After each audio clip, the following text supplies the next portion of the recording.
Salam sejahtera dan salam sehat bagi kita semua jemaat Raki Piring Kanaya. Bacaan kita hari ini lewat Kalimbang Boba tanggal 17 Juni 2020 terambil dari Nehemia 9 ayat 1 sampai dengan ayatnya yang ke-5. Sebelum kita membaca, kita berdoa. Bapa dalam surga, kami bersyukur Engkau telah memberikan kami hari baru pada hari ini. Tapi sebelum kami menjalani akan hari-Mu, karunia-Mu ini, kami akan mendasari dengan firman-Mu yang kami akan baca dan renungkan. Bersabdalah Tuhan, kami siap dan rindu untuk mendengarkan firman kebenaran-Mu. Dalam Kristus Yesus kami berdoa. Amin. Nehemia 9 ayat 1 sampai dengan ayatnya yang ke-5. Firman Tuhan berbunyi, pada hari yang ke-24 bulan itu, berkumpullah orang Israel dan berpuasa dengan mengenakan kain kabung dan dengan tanah di kepala. Keturunan orang Israel memisahkan diri dari semua orang asing, lalu berdiri di tempatnya dan mengaku dosa mereka dan kesalahan nenek moyang mereka. Sementara mereka berdiri di tempat, dibacakanlah bagian-bagian daripada kitab Taurat Tuhan Allah mereka selama seperempat hari. Sedang seperempat hari lagi mereka mengucapkan pengakuan dan sujud menyembah kepada Tuhan Allah mereka. Di atas tangga tempat orang-orang Lewi berdirilah Yesua, Bani, Kadmiel, Sebanya, Buni, Serebia, Bani dan Kenani. Dengan suara yang nyaring mereka berseru kepada Tuhan Allah mereka, dan berkatalah Yesua, Kadmiel, Bani, Sebania, Serebia, Hodia, Sebanya dan Petaya, orang-orang Lewi itu, bangunlah, pujilah Tuhan Allahmu dari selama-lamanya sampai selama-lamanya. Terpujilah namamu yang mulia, yang ditinggikan mengatasi segala puji dan hormat. Demikian firman Tuhan yang dapat kita baca pada saat ini. Yang disebut berbahagia ialah kita semua yang masih memberi waktu dan kesempatan untuk membaca dan merenungkan firman Tuhan dalam hidup ini. Bapak Ibu yang dikasihi Tuhan, dari pembacaan kita hari ini diberi satu judul atau pokok penekanan, yaitu ketika umat mengaku dosa. Dalam kehidupan kita tahu bahwa bangsa Israel adalah bangsa pilihan.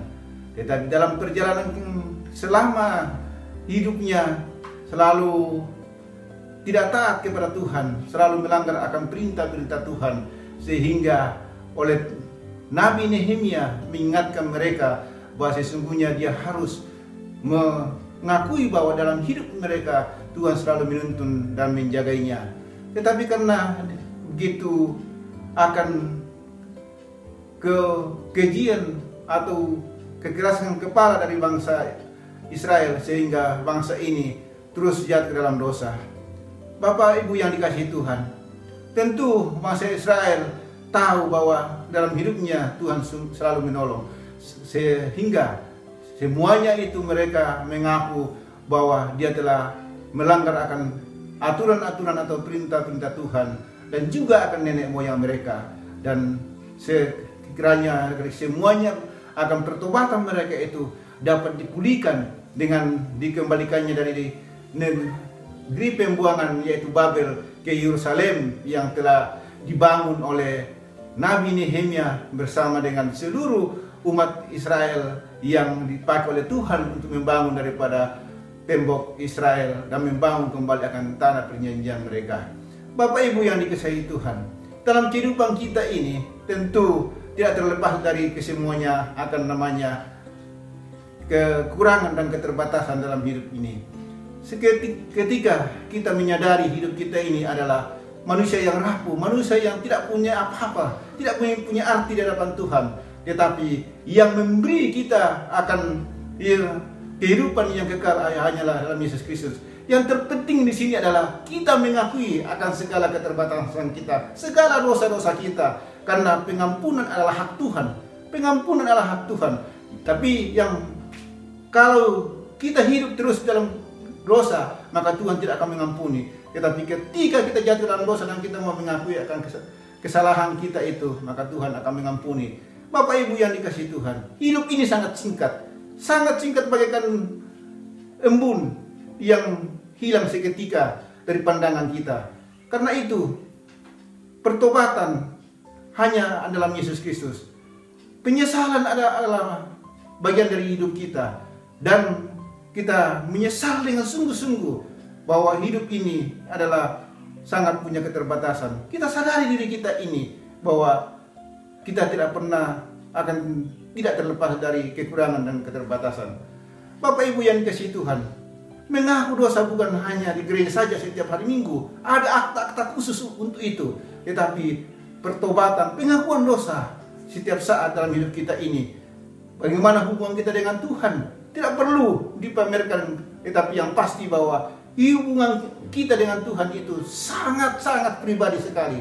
Jadi bagaimanapun Tuhan akan melihat hati kita, melihat buah hasil daripada pertobatan itu, bukan dengan fata morgana, tetapi yang nyata dalam hidup kita ini. Bapak Ibu yang dikasihi Tuhan, Roh Kudus yang telah dicurahkan kepada kita akan memberikan kemampuan kepada kita untuk datang kepada Bapa di sorga, untuk mengakui akan segala kekurangan kita, keterbatasan kita yang kita tidak bisa mengungkapkan. Hanya karena bimbingan Roh Kuduslah yang akan menolong kita untuk mengakui dan menyadari akan segala keterbatasan kita dalam Tuhan, untuk menjalani hidup karunia Tuhan hari ini.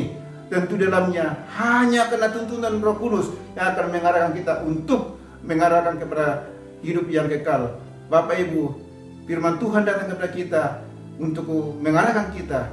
Kiranya dengan demikian kita mengamini dalam hidup kita. Terpujilah Kristus. Amin. Kita berdoa. Bapa dalam surga, kami menjalani kehidupan kami hari ini hanya di bawah tuntunan dan kasih sayang Tuhan.